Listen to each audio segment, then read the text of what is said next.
I'm not able to do it. Sometimes I feel like there's no use for it, but the encounterment with Jesus is what takes place in my heart. I share the story, and I want to go deep inside the story. When I encountered Jesus, I actually encountered Jesus not at the worship night that I went to, not at church that I go to every Sunday, but when I really encountered Jesus, I was at my school's cafeteria.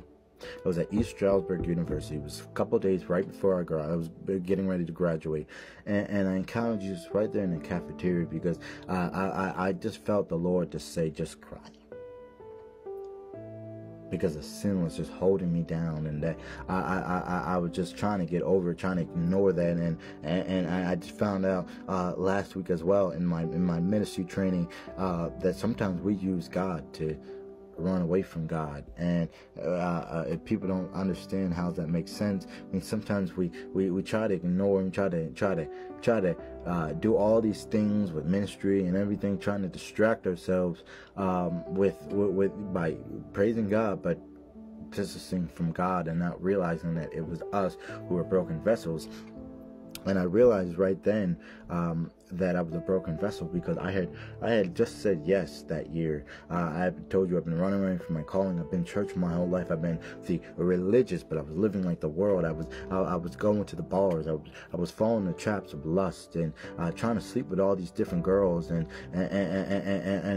with the I didn't even realize until later on that I was addicted to pornography. I was addicted to the OnlyFans. I was addicted to the substance of what I thought can fill me. It may not have been drugs or alcohol, but everybody has an addiction that they realize that they run from and they run to when they need fulfillment. And when the reason why I started crying, because I realized that the closer I walk with God, the more sin becomes a struggle. The more I see that I wrestle with the sin. The Bible already tells us that in Ephesians chapter 6 that we don't wrestle against the principalities of this life and against flesh and blood, but against the principalities of this life. And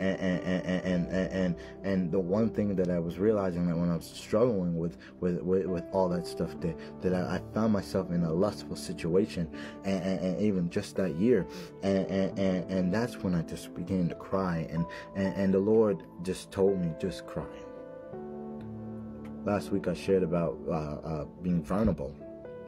And the reason why I shared about being vulnerable is because we have to learn how to be vulnerable. See, right there in that situation, in the cafeteria at ESU, I cried, and I made a deep cry that it was like I just needed to release. I released that pain. I released that struggle. I released that onto God, that